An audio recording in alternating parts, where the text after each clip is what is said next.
Hello and welcome to this podcast, episode number 2 in my discussing distortions brainstorming sessions. My name is Allie with A. Marie Speaks, and today is August 26th, 2024. As I noted, this is the second episode of these kind of rambles where I'm attempting to, brainstorm, kick dirt around the ground, around these kind of confusing, really thick topics that I'm working to bring together over on YouTube in videos, short videos, 20 minutes or something, 10 to 20 minute videos, which is a feat in itself for me if you're familiar with my channel at all. It could be kind of long-winded and get a little off track and tend to get a little over-emotional and stuff. Go a little too deep into something that I didn't intend to, probably. But 'tis life, right? And in the honor of transparency and the new dawning of a new day here, and what I feel like is collective new dawn, I am going to work to be as honest as I can in my approaches and just go with it, right? So this new segment on talking about truth versus lies and talking about terms that have been highly distorted with intention as well, it's a big topic, and so I'm trying to use this platform here in audios, longer forms, where I have my notes here and I have the video on. I'm not trying to be so concise and to the point that I could sort of, weed out what I really want to talk about over on YouTube. So if you are listening and enjoying, thank you so much for your audience. Today is going to be a preliminary exploration about some of the first terms that I think I'm going to approach here in the episodes. I really am sort of wondering if I will do another general talk about exactly, what are distortions and the variety of them. Just for anyone who's new, anyone who maybe would like to learn more, or hear a different way of seeing things, because I think a lot of times immediately when we see manipulation of something, it gets cast as evil. It gets put aside. It gets put to the side of negative only, and that there's not really any benefits available to it. And that in itself is one of the greatest distortions when we do things like that. The ability and sort of the laziness of thought, really, that causes that sort of spiritual bypassing, cognitive dissonant, sort of energetic passing by generality. And it's a double-edged sword, because of course it has positive workings and negative workings. Sometimes there's benefits. Sometimes we do that for great purpose. We are one finite piece of infinite discovery here. We, I, me, you, cannot do everything. And in fact, we can't even do more than one thing at one time. Yes, we can sort of multitask, and you can intermingle and weed and co-create and do things in a collective sort of way to kill two birds with one stone. But the stone throwing action is one action still done by one person. Yeah, the ripple effect is in multitudes, but the actionary present moment can only be filled with one thing. Isness of you being and doing something in one place, setting, time, role, vision, perspective, point of view. That great gift of that, how beautiful. To honor it and to own it and to just say, okay, I only get one. What do I do? What could I do? What should I? What might I? Right? This is the beauty of expansion and the beauty of creator consciousness.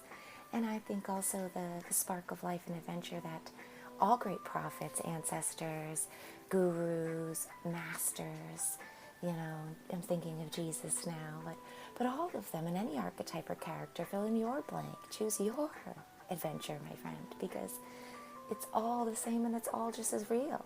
It's all just as great. And it's just in your head too. So why not make it a good one, eh? And with that little preamble and with all those silly little nods and winks, secret jokes in there, taglines and phrases, I want to bring back intention of distortion. And just, we'll talk distortion in here in this episode for a minute. Because that's something in my notes here that I was writing about lies and creative distortions and the initial creations of different variety of distortion. Because when we have multiple perspectives, people in community, people together in a gathering, in a tribe, whatever you want to see, living together, and even just bring it to get today and now, people living in towns and cities and, little family units. We have these sort of signals to each other of likeness. There's affinities, there's groups and gatherings, and they all have their own jargon and language and codes and reasons for getting together, reasons that they know each other, right? And the reasons really, they play a big role. And this is something that I didn't even intend to kind of speak on, but I will for a moment here, because it's just at the front of my mind, is systems talk for a minute about gathering together, whether it's a positive gathering or a negative gathering. And when we choose the atmosphere and why we've gotten together, that sets the tone. That places an energetic intention over said systems. And when we group together in a way, when A and B get together, right? And they are only getting together because there is a C out there, a letter C, that they don't like, agree with, that they for some reason want to create a difference between, right? Set a boundary between. And this comes for all different reasons. But we have to understand that when we have this sort of segregation and restriction, it's an initial negative tone of energy, polarity, sharing, exchanges. It's setting a negative transactional laws happening. And then, so we have the initial negative of A, say, wanting to be different than C.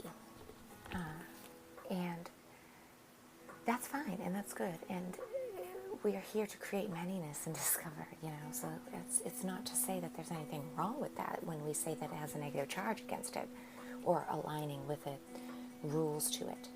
It could balance that with a positive interaction and do something totally freely offered with it, the system that it chooses in a way differently than C, right? It could do its own thing. But if it chooses to create its system, and the system it's choosing to create is actually like target C now, and it's all about C and what C's doing wrong, and we're going to do it different than C, and then they get together with B, and A and B become friends because A and B didn't like C, or felt a similar way about C, right? And then A and B become friends, and A and B create entire systems that are sort of a chain reaction and a causation of C and whatever C has done initially. And if C didn't have this thing out there in the first place, A and B wouldn't even be together. They wouldn't even have anything to create, or they wouldn't be friends.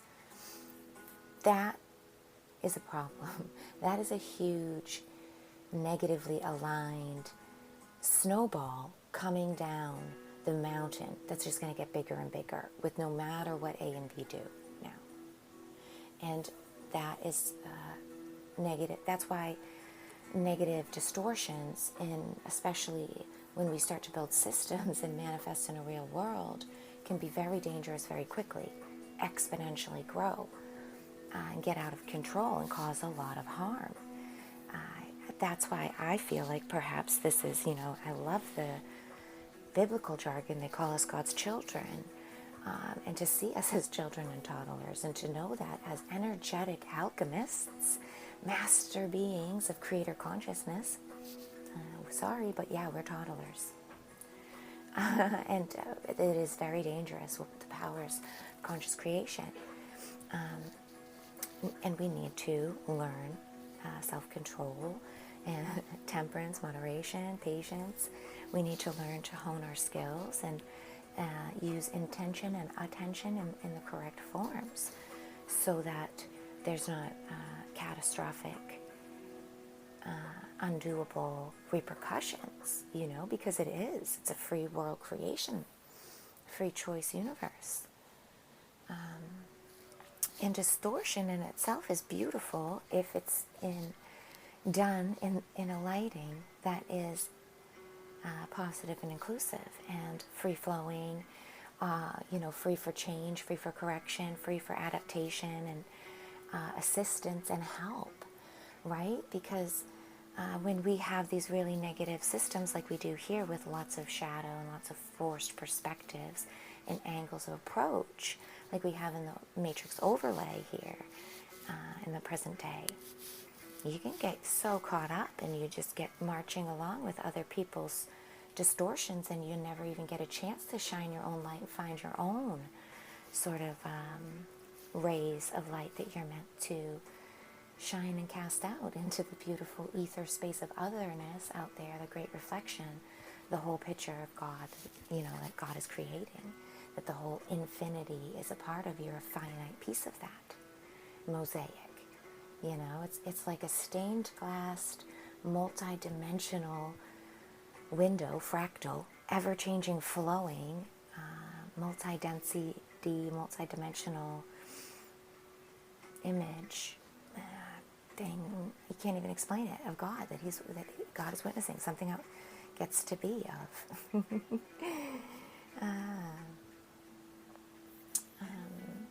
And to be a part of it is beautiful, right? And to own our distortions and to know that, it is actually here in my human life isn't about perfection, and it's not about ascending this time around into some kind of perfect being.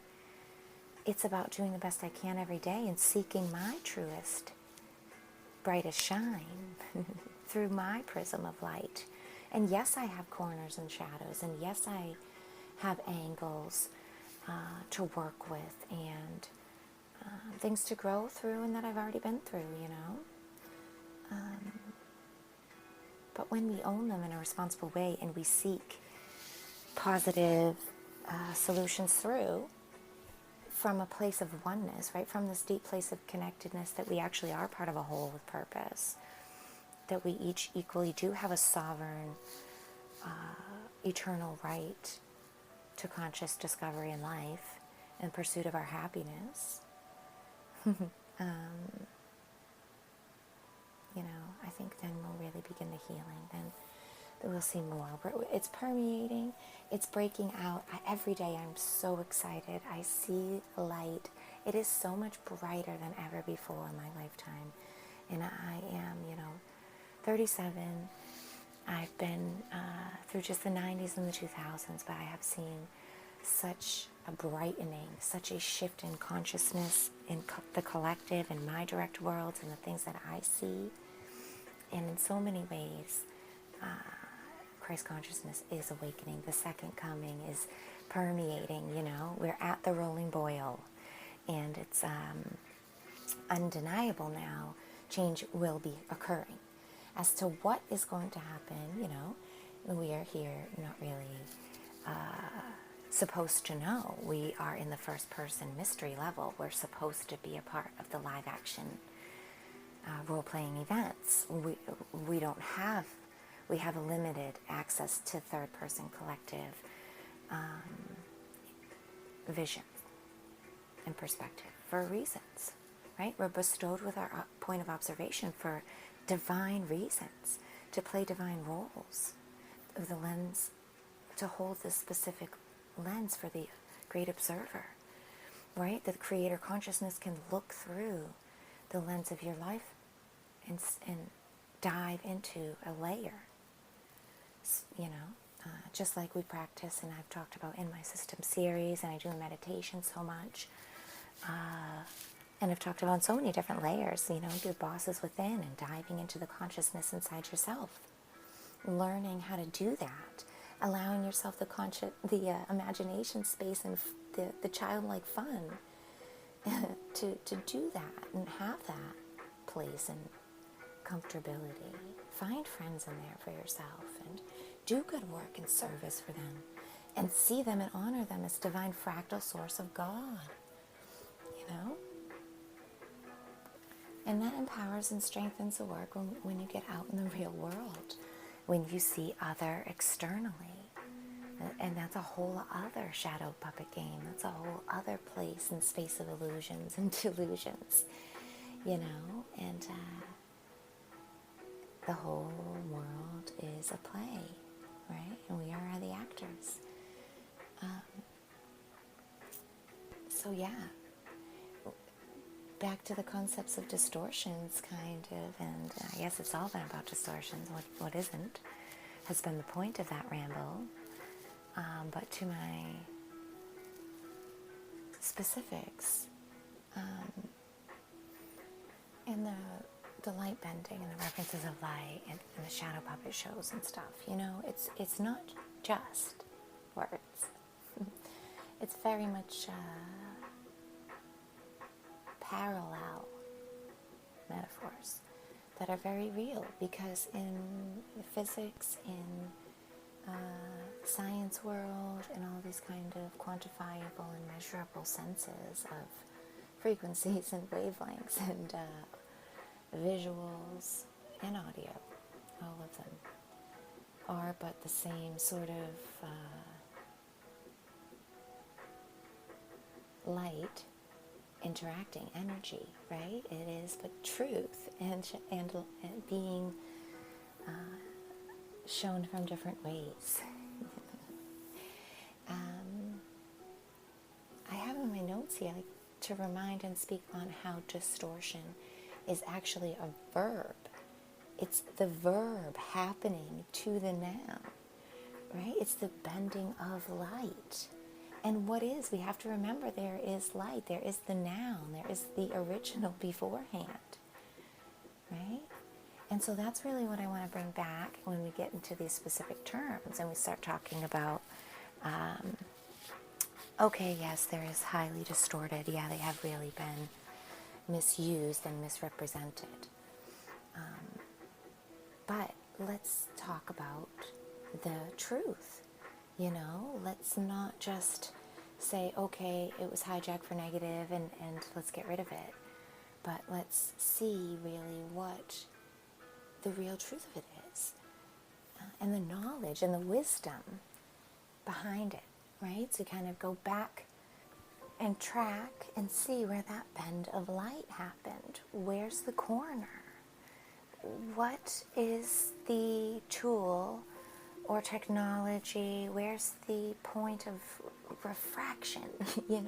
Is it a prism? Is it a structure? Is it a surface?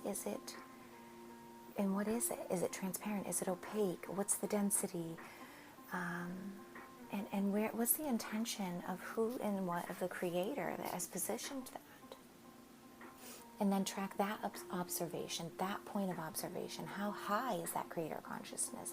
How far away was that third person view to be able to instill that piece of technology or tool, or manufacture that angle for the rest of the audience, right? It can be chaotic and confusing and seem never ending, and then you can be overwhelmed and it can be a negative looping again. and it very much was for me for a while. But what happens in that, whenever a looping happens of a stalemate, it's almost like a key in itself. Once you've realized it's happening, because then you can step right out of it. And see it for what it is. Because nothing can actually remain the same. Nothing will remain the same when it is presented in the light of God, 360-degree full spectrum light. Because no thing within our spectrum, within this creation, can stand in that light. It's our creation, our bubble of reality, the firmament doesn't allow for that. That's not the point of this game. It's not the point of the creation. It's not the point of us to have that view.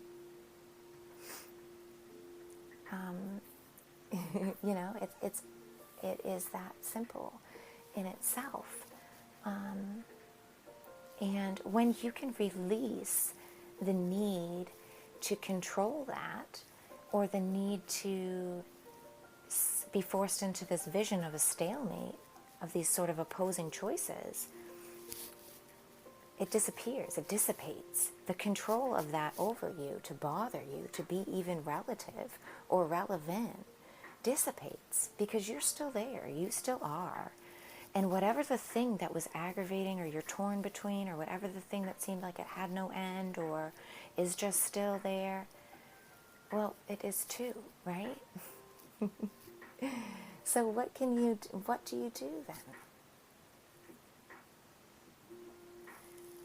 And to me, it's, and for someone who sat with that for years and long times, and even for moments that felt like years, because it was a painful, really hard thing that I couldn't get out of.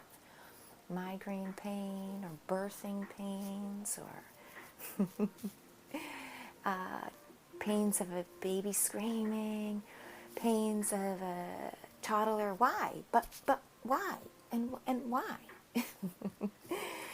Pains of, having to wake up to an alarm clock and just go to a job from 8 to 5, 8 to 6 p.m. every day.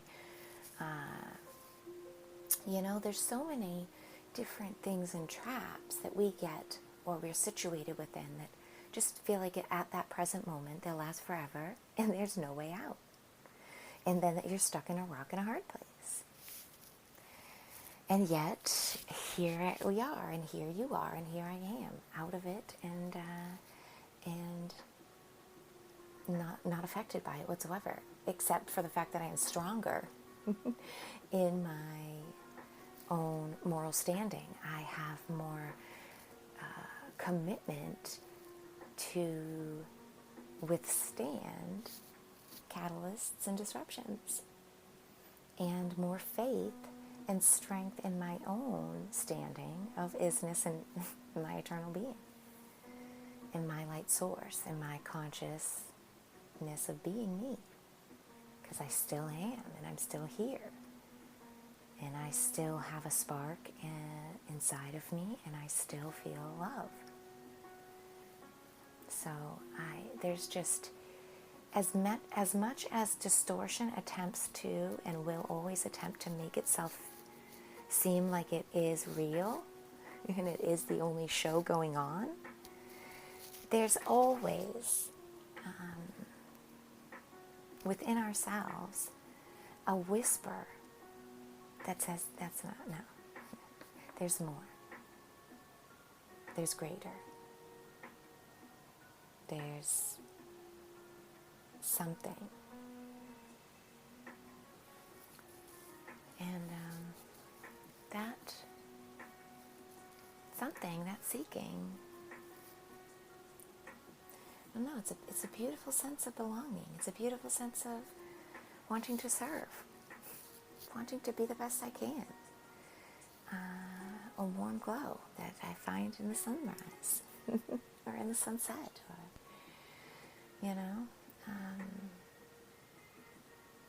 Yeah, there's an undeniability to it.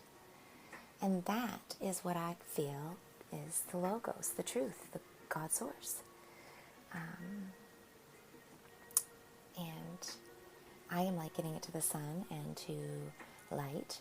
But I do understand, and I have heard many different sort of theories and workings that perhaps, the sun in itself could be a distorted thing, and that it's within these constructs and there's a greater evil presence or a greater archonic thing with tools and techniques like I just talked about that has a greater observation, that has put in these distortive tools and mechanisms like some kind of artificial sun or the moon or whatever, and it is a point of their observation, their control. Or perhaps it's Saturn, or perhaps it's all these other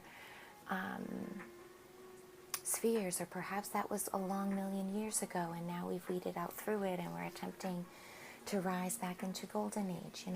There's so many wonderful history stories, myths, legends,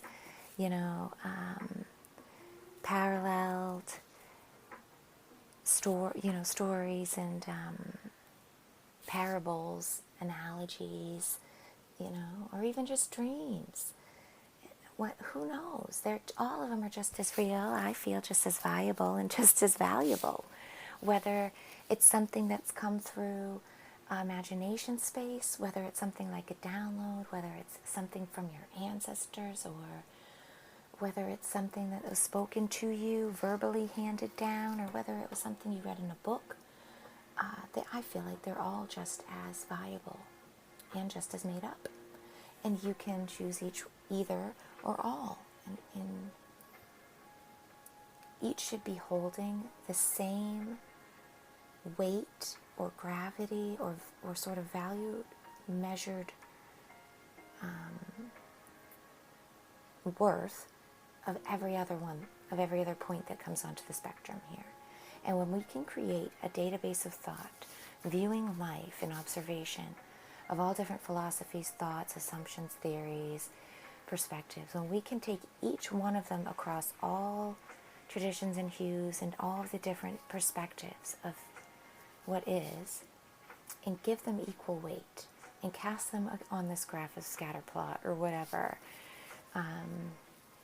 equally standing, and never allow an outlier, and never allow funding to promote one or the other, and try as our mightiest might to cast our brightest light on this graph and on these statistics that comes as close to that 360-degree full spectrum that I talked about, so we can have as much different kinds of light and information at one time as possible in this space to see for the fullness of what could be the realist truths. And then see where it really does lay. Where is that true average wisdom? What is that true average median line of knowledge? Where is the current of information running through that graph? Can we really follow it, plot, and see the true motions that happen throughout all? And then if we could add time to that, if we had a true, and we do, I really believe there's a true organic cloud, all of us we can get right into it and tap into, dial up into old AOL, plug into that old internet and the organic original cloud, and we can get all of that information, and it is all stored up there. It's been witnessed and observed. It has been, and it's stored in the infinite capacity of the cloud. I like to say it's that 0 through 9 processor. It's not a binary, and it's not the quantum computer that tries to hold the 0 and 1 at the same time. No, it's this organic surpassing of that. You can't even imagine, because it holds 0 through 9 of all potential creation of sequential growth at each and every of those dots of scatter points in a fractal bit, because should we choose to dive into any one of those scattered point dots that I just mentioned, right? If you take any one of those truths, any one of those perspectives, it's a lifetime in there. You're one of those scatter plot points, right? I mean, all things are one of those data points on the plot. And that's why, I like to think of everything sort of as these little reality bubbles, these sort of spaces inhabited on this graph, this plot. But it's multidimensional, it's more than a 3D, 4D even, because you'd have to try to think of our 3 dimensions plus time, which gives us initially always 4 dimensions, right? Because not only are we 3D solid forms all happening in 3 dimension, but we move. There's movement involved here. And that creates a fourth of time. And it's like, but there's more than that anyways. But the diving into the layers of consciousness, the diving into that graph, the diving into the plot, the point on the plot, and seeing how it's so much more than just a label, or so much more than a term. You're so much more than just a person. Just one lifetime, but your lifetime is everything, and your present moment is seemingly eternal and never ending. Especially sometimes when it's uncomfortable, right? Interesting in that, right? Interesting how when there's general negativity, time seems to go longer. It seems more important. It seems more restraining, and it can be used as a control mechanism in a negative alignment much more conveniently than it, you don't need it and you don't want it in a positive alignment, because time is ever flowing and always there. You don't worry about, the current of the river when you're riding a boat. The person on the boat, you ride the current. It's already there. The river flows, and you build the boat to ride on the river because you see it flowing by, and you can ride it.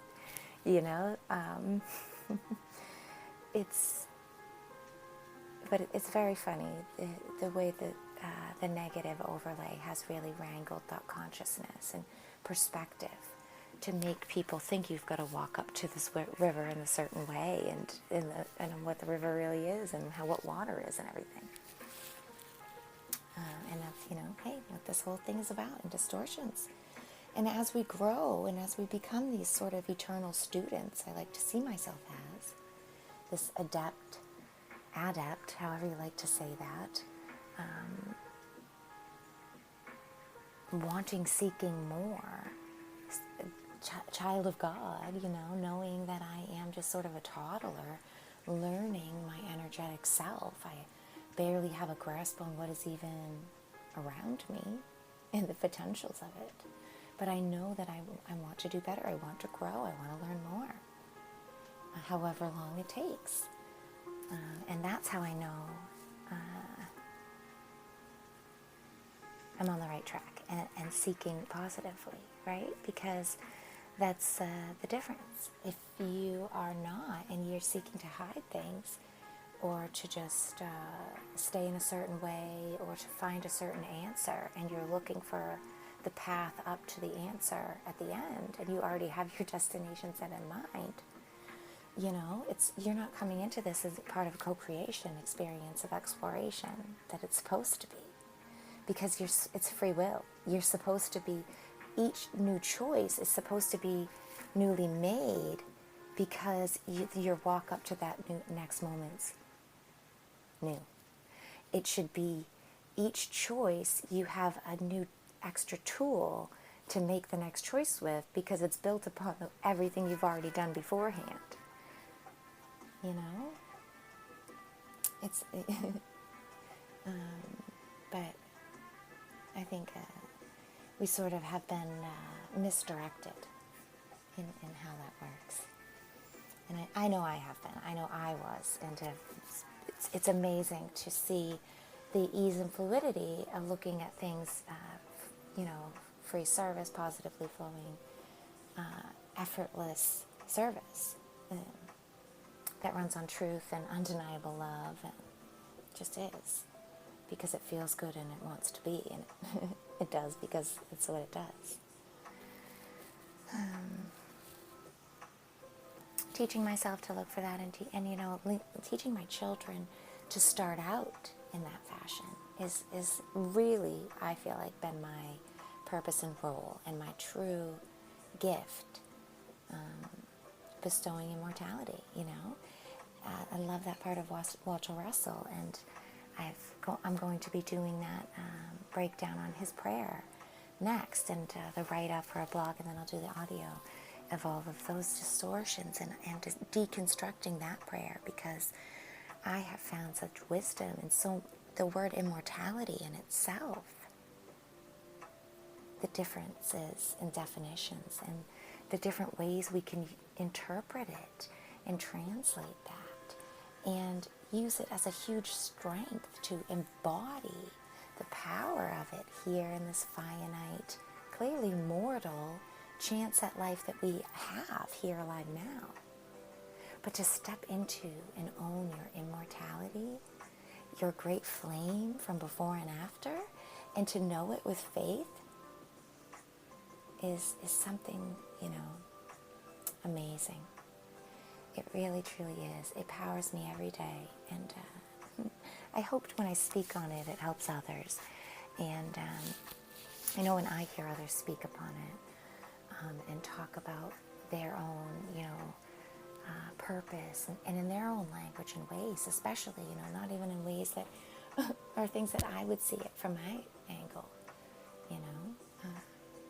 It's so wonderful.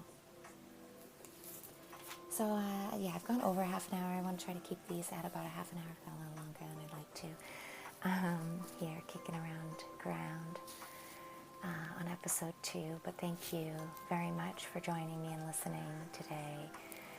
I hope you'll continue to listen and find me as I work to find new platforms in this kind of transitory intermediate time where I don't really have a Spotify or anything anymore. You can always find me directly right on my website, amariespeaks.com, over on Telegram. That is the platform that I use and put all my links to everywhere that I'm at and all of my files and things. So if you're looking to keep up with me or see what I've been up to, Telegram and my website are the best places. So thank you again for your beautiful contribution to our collective. We could not be the same without you. I hope you're having a beautiful day wherever in the world you are. I will talk to you next time.